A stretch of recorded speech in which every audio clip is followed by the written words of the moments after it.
1999년 1월 13일 대한민국 군대에 충격적인 사건이 발생합니다.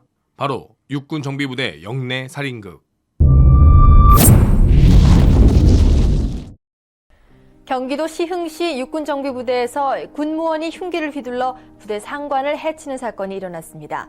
1999년 1월 13일 오전 8시 15분 경기도 시흥시 무지동에 있는 육군 제3군수지원사령부 예하 정비지원중대에서 대전차 미사일 토우 수리원으로 근무 중이던 구급 군무원 홍 씨는 손도끼를 휴대하고 부대에 출근하게 됩니다. 출근한 홍 씨는 지니고 있던 손도끼를 이용해 토우 반장실에 있던 최준희의 머리를 3회 가격, 비명소리를 듣고 긴급하게 사무실로 들어온 이동 정비반장 김상사의 머리에도 도끼로 2회 가격. 이 둘은 크게 다치게 되고 도끼를 휘두른 구급 군무원 홍 씨는 부대 담장을 넘어 근처 야산으로 도주하는 사건이 발생하게 됩니다. 최준희는 사고 즉시 시흥 연합병원으로 후송돼 응급치료를 받았으나 8시 45분 사망. 김상사는 다행히도 생명에는 지장이 없었으나 큰 외상을 입게 됩니다. 육군은 즉시 추격조와 헌병대, 기무대 요원들이 도주한 홍 씨를 쫓았으나 군에 의해서 잡히지 않았고 홍 씨는 12시간 만에 스스로 자수해 사건이 종결되었습니다. 당시 군에서는 내성적인 홍 씨가 최준희와 성격이 맞지 않아 갈등을 겪은 것으로 판단, 군무원과 군인 간의 마찰이 커져 살해한 것이 아닌가 추정했습니다. 그러나 최준희는 과거 구급 홍 씨에 대한 표창을 건의하기도 하는 사이로 둘의 갈등은 최근에 긴박하게 나빠진 것이 아닌가라는 추측이 있었습니다.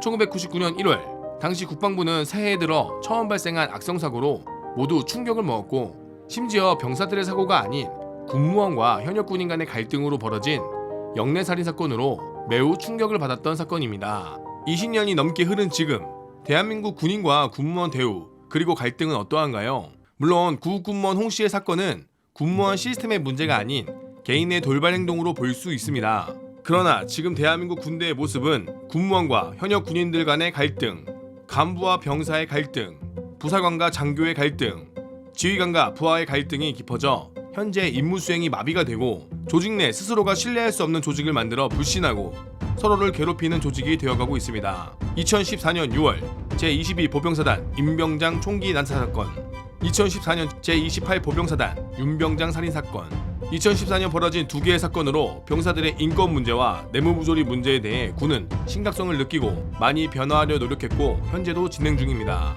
그러나 우리 군의 간부들과 군무원들에겐 과연 어떠한 노력을 하고 있을까요? 오히려 시간이 지날수록 간부들의 책임은 커지지만 권한은 사라지고 간부가 간부답지 못한 대우를 받으며 심지어 훈련을 나갈 때마다 경제적 손실을 보며 24시간 건강을 해치면서는 당직 근무에서도 마저 단 10,000원도 가져가지 못하고 오히려 식비 청구에 손해를 보는, 거기에 군무원으로 살아가기에 오히려 마이너스인 삶을 살아가고 있는 지금의 상황에 제2의 홍씨 혹은 간부 버전 임병장 사건이 안 일어날 것이라 누가 장담하겠습니까? 어느 정신나간 댓글이 예전에 저의 머리통을 때린 적이 있습니다. 우리 병사들은 수많은 병사들이 임병장, 윤일병 사건과 같은 피로써 쟁취해온 역사라고, 간부들은 그런 놈 있냐? 라는 댓글이었습니다.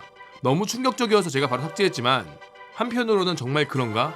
꼭 우리 군은 누군가 대형 사고를 쳐야만 진정 바뀌는 것인가? 정말 누군가 억울한 죽음이 있어야만 우리 군이 바뀌는 것입니까?